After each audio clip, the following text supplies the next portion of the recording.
এদিকে আইনমন্ত্রী আনিসুল হক জানিয়েছেন, নির্বাহী আদেশের সাজা স্থগিত রেখে খালেদা জিয়াকে বাসায় থাকার অনুমতি দিয়েছে সরকার। সেই আইনে বিদেশে যাওয়ার সুযোগ, কোন দেশে তাকে পাঠানো হবে তা নিয়ে চলছে আলোচনার ঝড়। তারই মধ্যে বেগম জিয়াকে বিদেশে নেওয়ার প্রস্তুতি নিচ্ছে তার পরিবার। সরকারের পক্ষ থেকে সিঙ্গাপুরে নেওয়ার বার্তা থাকলেও সাবেক এই প্রধানমন্ত্রীকে জার্মানিতে চিকিৎসা করাতে চাইছে তার দল বিএনপি। আওয়ামী লীগ কি আদৌ এক্সিস্ট করে? আওয়ামী লীগ কি বেঁচে আছে?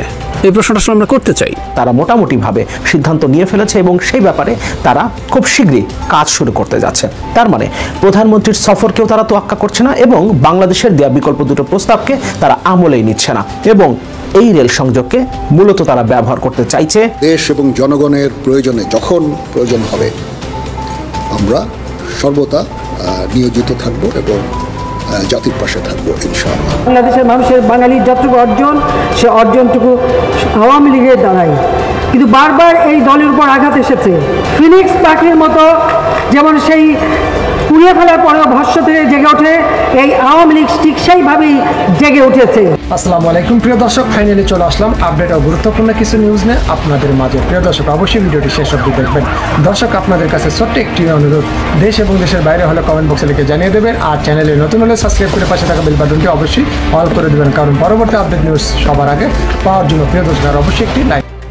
এবারের সফরে ভারতকে কি দিয়ে প্রধানমন্ত্রী খুশি করতে পারবে সে ব্যাপারে আমার এই চ্যানেলে আমি দুটো আলাদা ভিডিওতে কথা বলেছিলাম। তার ভারত সফরের আগে, সফরের পর যেটা দেখা গেল, 10টা সমঝোতা স্মারক স্বাক্ষরিত হয়েছে, যার মধ্যে 7টা নতুন এবং 3টি পুরনো, যেগুলো রিনিউ করা হয়েছে। নতুন যে সমঝোতা স্মারকগুলো স্বাক্ষরিত হয়েছে যে 7টা, তার মধ্যে গুরুত্বপূর্ণ হচ্ছে রেল সংযোগ, যে ব্যাপারে আমি আমার আগের ভিডিওগুলোতে কথা বলেছি। এই ভিডিওতেও সংক্ষেপে কথা বলবার চেষ্টা করব।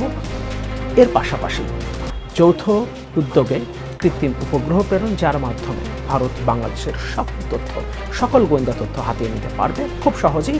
যদিও যে সরকারটা এখন ক্ষমতায় আছে তাদের কাছ থেকে বাংলাদেশের সকল গোপন তথ্য ভারত চাইলে নিয়ে যেতে পারে, কিন্তু কৃত্রিম উপগ্রহ যৌথভাবে পাঠানোর মাধ্যমে এটা আরও সহজ হয়ে গেল ভারতের জন্য। পাশাপাশি মিলিটারি সহযোগিতার মধ্যে অন্যতম একটা হচ্ছে অস্ত্র বিক্রি। বাংলাদেশ সাধারণত চীনের কাছ থেকে অস্ত্র কিনে থাকে সেনাবাহিনীর জন্য, এবং এই ক্ষেত্রে নতুন করে যে সমঝোতা স্মারক স্বাক্ষরিত হয়েছে তার মধ্য দিয়ে, এবং বিশেষ করে ভারতের পররাষ্ট্র সচিব বিনয় মোহন কোত্রে এবং ভারতের প্রধানমন্ত্রী নরেন্দ্র মোদীর বক্তব্যে পরিষ্কার হয়েছে, ভারত শুধুমাত্র মিলিটারি ট্রেনিংয়ের মধ্যেই সীমাবদ্ধ রাখছে না এই মিলিটারি সহযোগিতা, বাংলাদেশে প্রকৃতপক্ষে মিলিটারি সরঞ্জাম বিক্রি করতে যাচ্ছে। কিন্তু সবচেয়ে গুরুত্বপূর্ণ হচ্ছে ভারত বাংলাদেশের ভূখণ্ড ব্যবহার করে রেল সংযোগ ভারতের এক প্রান্ত থেকে আরেক প্রান্তে নিয়ে যেতে চাইছে, এবং এর মধ্য দিয়ে প্রকৃতপক্ষে তারা সিকিউর করতে চাইছে চিকেন নেককে, অর্থাৎ শিলিগুড়ি করিডর, ওই 22 কিলোমিটার এলাকা যেটা ভারতের জন্য অত্যন্ত সেন্সিটিভ। সেখানে যদি কোনোভাবে কখনো চীনের সাথে কোনো টেনশন শুরু হয়, তাহলে এই ট্রানজিট ব্যবহার করে, এই রেল সংযোগ ব্যবহার করে তারা সেখানে মিলিটারি এবং মিলিটারির সরঞ্জাম পাঠাতে পারবে। এটা আসলে মূলত ভারতের চাওয়া, এবং এই ব্যাপারে আমি আমার এই ভিডিওতে কথা বলেছিলাম। ভিডিওটা আমি আমার এই ভিডিওর সাথে সংযুক্ত করে দিব। আরেকটা ভিডিওর লিঙ্ক আমি আমার এই ভিডিওর ডেসক্রিপশনে দিয়ে দিব। পাশাপাশি ডাক্তার জাহিদুর রহমান আজকে একটা ভিডিও করেছেন প্রধানমন্ত্রীর এই সফরে ভারতকে আসলে বাংলাদেশ কি দিয়ে আসলো উপহার হিসেবে, এবং বিনিময়ে যে বাংলাদেশ কিছুই পায়নি সে ব্যাপারে তিনি কথা বলেছেন। সেই ভিডিওর লিঙ্কও আমি ডেসক্রিপশনে দিয়ে দিব, আপনারা সেখান থেকে দেখে নিতে পারেন। আমরা অনেকে ধারণা করেছিলাম রেল সংযোগের নামে মিলিটারি ট্রানজিটের বিনিময়ে চীনকে তিস্তা প্রকল্প দেওয়ার ব্যাপারে ভারতকে রাজি করাতে পারবে শেখ হাসিনা, কিন্তু সেটা তিনি করতে পারেননি। এবং নরেন্দ্র মোদী তার প্রধানমন্ত্রীর সাথে বৈঠকের পর সংবাদ সম্মেলনে স্পষ্টভাবে জানিয়ে দিয়েছেন তিস্তা প্রকল্পে ভারত ইনভলভ হচ্ছে, এবং শীঘ্রই তারা তিস্তা প্রকল্প সমীক্ষার জন্য একটা বিশেষজ্ঞ দল পাঠাবে। তার মানে এই প্রকল্পটাও ঝুলে গেল। আরেকটা গুরুত্বপূর্ণ বিষয় নিয়ে আমার ভিডিওতে আমি কথা বলেছি, মংলা বন্দরের কর্তৃত্ব চাইছে ভারত। যেহেতু বঙ্গোপসাগরে চীনের কাছ থেকে কেনা দুটো সাবমেরিন আছে, এবং চীনের অর্থায়নে সেখানে সাবমেরিন বেস করেছে বাংলাদেশ, ফলে সেখানে চীনের একটা কর্তৃত্ব আছে। এই কারণে বঙ্গোপসাগরে নিজেদের কর্তৃত্ব প্রতিষ্ঠার জন্য এর আগে তারা সেখানে রাডার বসানোর অনুমতি নিয়েছে বাংলাদেশ সরকারের কাছ থেকে, শেখ হাসিনার আগের সরকারের সময় তার এক সফরে, এবং এবার মংলা বন্দরের কর্তৃত্ব ভারত চাইছে, এবং এর মধ্য দিয়ে তারা চীনকে বঙ্গোপসাগরে প্রতিহত করতে চাইছে। ফলে একদিকে বঙ্গোপসাগরে চীন এবং ভারতের কর্তৃত্ব প্রতিষ্ঠার প্রতিযোগিতা, অন্যদিকে তিস্তা প্রকল্পে চীন ভারতের দ্বৈরথ। কারণ কয়েকদিন আগে প্রধানমন্ত্রী সংসদে দাঁড়িয়ে ঘোষণা করেছিলেন চীন ইতোমধ্যে সমীক্ষা করেছে তিস্তা মহাপরিকল্পনা, তারা সমীক্ষার প্রতিবেদন জমা দিয়েছে। বাংলাদেশ সরকার চীন সরকারের কাছে ইতোমধ্যেই অর্থায়ন চেয়েছে এই প্রকল্পে এবং চীন সরকারও রাজি হয়েছে। কিন্তু এরপর এসে আমরা দেখতে পাচ্ছি এই প্রকল্পটা সম্ভবত ঝুলে যাচ্ছে। ফলে তিস্তা প্রকল্প ঘিরেও চীন এবং ভারতের দ্বৈরথ আগামী দিনে সংকটময় পরিস্থিতি তৈরি করবে। এবং সবচেয়ে গুরুত্বপূর্ণ যেটা, শিলিগুড়ি করিডর এবং সেখানে বাংলাদেশের ভূখণ্ড ব্যবহার করে চীন যে রেল সংযোগটা নিচ্ছে, এটা প্রকৃতপক্ষে যে কোনো যুদ্ধ পরিস্থিতিতে একটা মিলিটারি ট্রানজিটে রূপান্তরিত হবে। অর্থাৎ এই রেল সংযোগ ব্যবহার করে তারা এখানে মিলিটারি সরঞ্জাম, এমনকি সরাসরি সেনাবাহিনী প্রেরণ করতে পারে। ফলে সে সময় চীন যে কোনোভাবেই বাংলাদেশের অভ্যন্তরে, যেহেতু রেল সংযোগটা বাংলাদেশের ভূখণ্ড দিয়ে যাচ্ছে, সুতরাং বাংলাদেশের অভ্যন্তরে ভারতের বিপক্ষে যুদ্ধ শুরু করে দিতে পারে। প্রধানমন্ত্রীর সফর নিয়ে বিবিসি বাংলা একটা রিপোর্ট করেছে, আমি কয়েকটা লাইন এখান থেকে একটু পড়তে চাই। বাংলাদেশের ভেতর দিয়ে চলবে ভারতের ট্রেন, তিস্তা প্রকল্পে যুক্ত হচ্ছে ভারত। বাংলাদেশের ভূখণ্ড ব্যবহার করে ভারতের রেল ট্রানজিট ও তিস্তা প্রকল্প নিয়ে আলোচনা হয়েছে দুই দেশের সরকার প্রধানের বৈঠকে। শনিবার ভারতের নয়াদিল্লিতে শেখ হাসিনা ও নরেন্দ্র মোদীর মধ্যে দ্বিপাক্ষিক বৈঠকে মোট 10টি সমঝোতা স্মারকে সই করে দুই দেশ। বৈঠক শেষে বিকেলে সংবাদ সম্মেলনে ভারতের পররাষ্ট্র সচিব বিনয় মোহন কোচ্চে বলেছেন, বাংলাদেশের ভূখণ্ডকে ব্যবহার করে ভারতের একটা অংশ থেকে ভারতেরই আরেকটা অংশে রেলওয়ে সংযোগ চালু করতে দুই নেতার মধ্যে গুরুত্বপূর্ণ আলোচনা হয়েছে। তিস্তা নদীর পানির সঠিক ব্যবহারে তিস্তা প্রকল্প নিয়েও আলোচনা হয়েছে দুই সরকার প্রধানের এই বৈঠকে। বৈঠক শেষে যৌথ সংবাদ সম্মেলনে ভারতের প্রধানমন্ত্রী নরেন্দ্র মোদী বলেছেন, তিস্তা নদীর সংরক্ষণ ও ব্যবস্থাপনার জন্য একটি কারিগরি দল শীঘ্রই বাংলাদেশ সফর করবে। যেহেতু ভারতের রেল সংযোগ, তিস্তা প্রকল্প এবং মংলা বন্দরে ভারতের কর্তৃত্ব প্রতিষ্ঠা, এই বিষয়গুলো নিয়ে এর আগেই আমার এই চ্যানেলে আমি কথা বলেছি এবং দেখিয়েছি কিভাবে তিস্তা প্রকল্প এবং এই রেলওয়ে সংযোগের নামে মিলিটারি ট্রানজিট বাংলাদেশের ভূখণ্ডকে চীন ভারত যুদ্ধের পরবর্তী ক্ষেত্র হিসেবে তৈরি করছে। ভিডিওটা আমি এই ভিডিওর সাথে সংযোগ করছি, এ কারণে আজকে আর এই ব্যাপারে আলাদা করে বেশি কথা বলছি না। 20 দিন আগে রেলমন্ত্রী স্বীকার করেছিলেন কলকাতা থেকে ভারতের উত্তর পূর্বাঞ্চলে রেল সংযোগের জন্য বাংলাদেশের ভূখণ্ড ব্যবহার করার প্রস্তাব দিয়েছে ভারত। সে সময় তিনি জানিয়েছিলেন, ভারত মূলত এই রুটটাকে পণ্যবাহী ট্রেন চলাচলের জন্য ব্যবহার করতে চাইছে, কিন্তু বাস্তবতা হচ্ছে ভারত এই রুটটাকে মিলিটারি ট্রানজিট হিসেবে ব্যবহার করবে। ভারতের অধিকাংশ প্রভাবশালী গণমাধ্যমে এই খবরটা উঠে এসছে। একদিকে ভারতকে মিলিটারি ট্রানজিট দিচ্ছে সরকার, অন্যদিকে চীনকে তিস্তা প্রকল্পের মাধ্যমে এই অঞ্চলে ঢোকার সুযোগ করে দেওয়া হচ্ছে এবং এর মধ্য দিয়ে বাংলাদেশের ভূখণ্ড চীন এবং ভারতের সশস্ত্র যুদ্ধের একটা ক্ষেত্র হয়ে উঠছে। এই আলোচনায় যাবার আগে রেলমন্ত্রীর আরও কিছু মন্তব্য, অসামঞ্জস্যপূর্ণ মন্তব্য আমরা একটু দেখে নিই। রেলমন্ত্রী সে সময় বলেছিলেন, প্রস্তাবটা এখনও প্রাথমিক পর্যায়ে আছে, এখনও চূড়ান্ত কিছু হয়নি, চূড়ান্ত হতে পারে প্রধানমন্ত্রীর দিল্লি সফরে। এমনকি বলা হচ্ছিল রেল কর্তৃপক্ষ বিকল্প দুটো প্রস্তাব দিতে যাচ্ছে, কিন্তু বাস্তবতা হলো ভারতীয় রেল কর্তৃপক্ষ ইতোমধ্যেই এই ব্যাপারে, অর্থাৎ তারা যে প্রস্তাবটা দিয়েছে, যে রুটে তারা প্রস্তাব দিয়েছে, সেই রুটে রেল সংযোগের ব্যাপারে তারা মোটামুটিভাবে সিদ্ধান্ত নিয়ে ফেলেছে এবং সেই ব্যাপারে তারা খুব শীঘ্রই কাজ শুরু করতে যাচ্ছে। তার মানে প্রধানমন্ত্রীর সফরকেও তারা তোয়াক্কা করছে না এবং বাংলাদেশের দেয়া বিকল্প দুটো প্রস্তাবকে তারা আমলেই নিচ্ছে না এবং এই রেল সংযোগকে মূলত তারা ব্যবহার করতে চাইছে মিলিটারি ট্রানজিট হিসেবে। আমরা একটু রেলমন্ত্রী এবং রেল কর্তৃপক্ষের বক্তব্যটা দেখে নিয়ে মূল আলোচনায় ঢুকব। সমকাল সে সময় একটা রিপোর্ট করেছিল, বাংলাদেশের ভেতর দিয়ে ট্রেন চালাতে চায় ভারত। বলা হয়েছে, দর্শনা দিয়ে ঢুকে চিলাহাটি হয়ে ভুটান সীমান্তে যাওয়ার বিষয়ে প্রস্তাব। ভুটানের সঙ্গে বাণিজ্য বাড়াতে বাংলাদেশ তৈরি করছে দুটি বিকল্প প্রস্তাব। ভারতের প্রস্তাবটি প্রাথমিক পর্যায়ে রয়েছে, প্রধানমন্ত্রী দিল্লি সফরে চূড়ান্ত হতে পারে, এটা বলেছিলেন সে সময় রেলমন্ত্রী। পশ্চিমবঙ্গের গেদে থেকে ভুটান সীমান্তবর্তী ডালগাঁও পর্যন্ত বাংলাদেশের ভেতর দিয়ে পণ্যবাহী ট্রেন চালাতে চায় ভারত। পরীক্ষামূলক ট্রেন যাত্রার প্রস্তাব দিয়েছে ভারতীয় রেলওয়ে বোর্ড। বাংলাদেশ রেলওয়ের ভাষ্যের মাধ্যমে আদতে ট্রানজিট চাইছে তারা। ভারতীয় প্রস্তাবের সত্যতা স্বীকার করে রেলমন্ত্রী জিল্লুল হাকিম সমকালকে বলেছেন, বিষয়টি প্রাথমিক পর্যায়ে রয়েছে, এখনও সিদ্ধান্ত হয়নি। প্রধানমন্ত্রীর আসন্ন দিল্লি সফরে বিষয়টি চূড়ান্ত হতে পারে।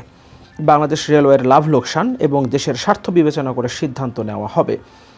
রেল সূত্র জানায়, ভারতের দেওয়া রুটের প্রস্তাবের বিপরীতে বাংলাদেশ দুটি বিকল্প প্রস্তাব তৈরি করছে। বলা হচ্ছিল হাসিমারা পর্যন্ত ট্রেন গেলে বাংলাদেশ ভারতের উপর দিয়ে ভুটানের সঙ্গে বাণিজ্য বাড়াতে পারে। হাসিমারায় বাংলাদেশি পণ্য সড়কপথে পাঠাতে পারলে ভুটান যাওয়ার পথ খুলবে, এতে দেশটির সঙ্গে অঘোষিত ট্রানজিট চালু হবে। বাংলাদেশের স্বার্থের কথা বলছিল রেলওয়ে কর্তৃপক্ষ এবং মন্ত্রীও সেটাই বলছিলেন। হিন্দুস্তান টাইমসে প্রকাশিত রিপোর্টের ছোট্ট একটা অংশ দিয়ে মূল আলোচনাটা শুরু করব।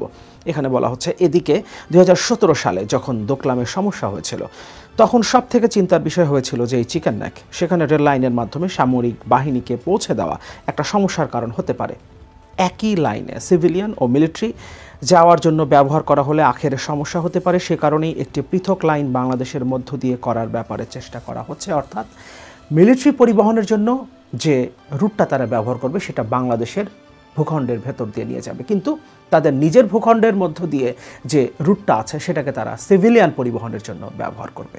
অর্থাৎ বিপদ যেটা হোক সেটা বাংলাদেশের মধ্যে হোক, তারা নিজেদের দেশে বিপদটা চাইছে না। এবং বাংলাদেশের সরকার যেহেতু অবৈধভাবে ক্ষমতায় টিকে থাকতে জিহুজুর করতে থাকে, এই কারণে বাংলাদেশের উপরে তারা খুব সহজেই এটা চাপিয়ে দিতে পারছে। স্বাভাবিকভাবেই কোনো দেশ যদি পারে নিজের দেশের বিপদ অন্য দেশের উপরে চাপিয়ে দিতে এবং সেই দেশ যদি সেটা গ্রহণ করে, সেক্ষেত্রে তো স্বাভাবিকভাবেই ভারত চাইবে তাদের বিপদটা আমাদের উপরে চাপিয়ে দিতে। কিন্তু আমাদের দেশে একটা সরকার আছে যে সরকারটা জনগণের ভোটে নির্বাচিত না, এই কারণে তাকে ক্ষমতায় থাকার জন্য চীন ভারতের মতো আঞ্চলিক পরাশক্তিগুলোকে খুশি করতে হয়, সন্তুষ্ট করে চলতে হয়। এই কারণে তারা যখন যে প্রস্তাব দেয় সেই প্রস্তাবটা আমাদেরকে মেনে নিতে হয়। একইভাবে যেহেতু এখন আর্থিক সংকট চলছে, $5 বিলিয়ন সমমূল্যের ইউয়ান চেয়েছি আমরা চীনের কাছ থেকে, এবং সম্ভবত তিস্তা প্রকল্পে চীনের ইনভলভমেন্ট খুব সহসাই হতে যাচ্ছে। তার মানে বাংলাদেশ অচিরেই চীন ভারত যুদ্ধের একটা ক্ষেত্র হয়ে উঠছে। এবার পুরো রিপোর্টের দিকে আমরা একটু যাব। The Times of India report, new rail lines for north east via Bangladesh to bypass chicken snake. বাংলায় তারা এই রিপোর্টটা করেছে। অল্টারনেটিভ রেল লাইন শিলিগুড়ির চিকেন নেককে এড়িয়ে এবার বাংলাদেশের মধ্য দিয়ে রেলপথ আরও কাছে নর্থ ইস্ট। এই নয়া রুটের ভাবনার অন্যতম কারণ হলো চিকেন নেককে বাইপাস করে বাংলাদেশের মধ্য দিয়ে রেল লাইনকে নিয়ে যাওয়া। সেই সঙ্গেই ভারত বাংলাদেশ বাণিজ্যিক যে চুক্তি ছিল সেই মোতাবেক এই নতুন লাইনকে আরও দ্রুততার সঙ্গে বাস্তবায়িত করার উদ্যোগ নেওয়া হতে পারে। উত্তর পূর্ব ভারতের সঙ্গে গোটা ভারতের সংযোগ গড়ে তুলতে এবার নয়া বিকল্প রুটের ভাবনা চিন্তা করছে রেল দফতর। এক্ষেত্রে বাংলাদেশের মধ্য দিয়ে একটা নতুন রেলপথ আনার কথা ভাবছে রেল দফতর। শিলিগুড়িতে যে রেলপথ রয়েছে সেটার উপর চাপ কমিয়ে বাংলাদেশের মধ্য দিয়ে রেল লাইন নিয়ে যাওয়ার চিন্তা ভাবনা করা হচ্ছে। এর মাধ্যমে উত্তর পূর্ব ভারতের সঙ্গে ভারতের রেল যোগাযোগ আরও নিবিড় হতে পারে। এই নয়া রুটের ভাবনার অন্যতম কারণ হলো চিকেন নেককে বাইপাস করে বাংলাদেশের মধ্য দিয়ে রেল লাইনকে নিয়ে যাওয়া। সেই সঙ্গে ভারত বাংলাদেশ বাণিজ্যিক যে চুক্তি ছিল সেই মোতাবেক এই নতুন লাইনকে আরও দ্রুততার সঙ্গে বাস্তবায়িত করার উদ্যোগ নেওয়া হতে পারে। এরপরেই শুরুতে যে অংশটা পড়ছিলাম সেই অংশটা লেখা আছে। তারপর তারা বলছে, কারণ চিকেন নেক অত্যন্ত সংবেদনশীল এলাকা, সেক্ষেত্রে এই চিকেন নেককে এড়িয়ে রেল লাইন করার চিন্তা ভাবনা করা হচ্ছে। মূলত 22 কিলোমিটার এলাকা জুড়ে এই চিকেন নেক রয়েছে। বাংলাদেশকে ছুঁয়ে অন্তত 14টি নতুন রুট খোলার উদ্যোগ নেওয়া হচ্ছে। সব মিলিয়ে 861 কিলোমিটার এলাকা জুড়ে এটা বিস্তৃত করার উদ্যোগ নেওয়া হবে। এটাই হবে উত্তর পূর্বের সঙ্গে সংযোগকারী বিকল্প রুট। বর্তমানে যে রেল লাইন রয়েছে সেটাকে আরও উন্নত করা, সেই সঙ্গে বাংলাদেশের মধ্য দিয়ে নতুন করে রেল লাইন পাতার ব্যবস্থা করা হবে। তবে এই বাংলাদেশের মধ্যে দিয়ে রুট তৈরি করা সম্ভব হলে উত্তর পূর্ব ভারতের সঙ্গে কলকাতার দূরত্ব আরও কমে যেতে পারে। এই নতুন রুটে বাংলাদেশের সঙ্গে ভারতের যোগাযোগ আরও বৃদ্ধি হতে পারে। এর মাধ্যমে পর্যটন ও ব্যবসারও উন্নতি হতে পারে। সেই সঙ্গেই চিকেন নেক এলাকা জাতীয় সুরক্ষার দিক থেকে অত্যন্ত গুরুত্বপূর্ণ। সেই এলাকাকে এড়িয়ে গিয়ে রেল লাইনে নতুন রুট করার চিন্তাভাবনা চলছে। এর জেরে উত্তর পূর্ব ভারতের সঙ্গেও কলকাতার যোগাযোগ আরও নিবিড় হবে। সেই সঙ্গে বিকল্প একটা রুটও তৈরি করা সম্ভব হবে। তার মানে ভারতীয় রেল কর্তৃপক্ষ আসলে চিন্তা করছে চিকেন নেককে এড়িয়ে একটা রেল সংযোগের, যেটা ভারতের উত্তর পূর্বাঞ্চলকে কলকাতার সাথে কানেক্ট করতে পারে, অর্থাৎ ভারতের মূল ভূখণ্ডের সাথে কানেক্ট করতে পারে। কিন্তু মূল বিষয়টা এই কানেক্টিভিটি না, মূল বিষয়টা হচ্ছে মিলিটারি ট্রানজিট। তারা চিকেন নেকের সুরক্ষার কথা ভাবছে।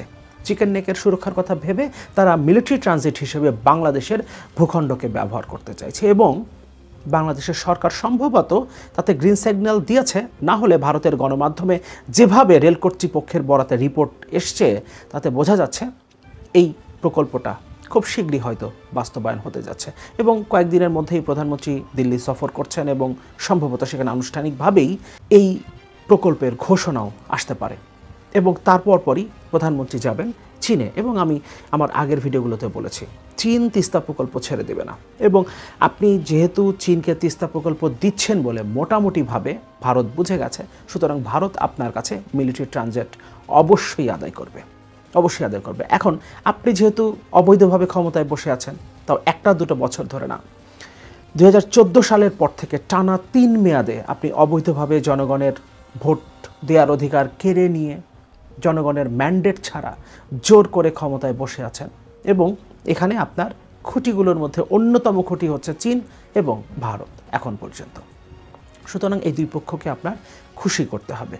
ফলে আপনার হাত থেকে সেন্ট মার্টিন চলে যাক কিংবা বাংলাদেশের ভূখণ্ড ভারত মিলিটারি ট্রানজিট হিসেবে ব্যবহার করুক কিংবা তিস্তা প্রকল্পের নামে চীন এখানে তাদের মিলিটারি ঢুকিয়ে দিক এবং দোকলামের যুদ্ধটা, চীন ভারতের মধ্যে দোকলামের যুদ্ধটা চলে আসুক আমাদের কুড়িগ্রাম কিংবা আমাদের উত্তরবঙ্গের কোনো একটা জায়গায় কিংবা পুরো উত্তরবঙ্গ জুড়ে, তাতে আপনার আসলে কিছু যায় আসে না। সেন্ট মার্টিনের পরিস্থিতি আমরা এখন দেখতে পাচ্ছি এবং সম্ভবত সহসাই আমরা উত্তরবঙ্গে চীন ভারতকে সশস্ত্র অবস্থায় যুদ্ধ করতে দেখব এবং তখন বাংলাদেশের কিছুই করার থাকবে না।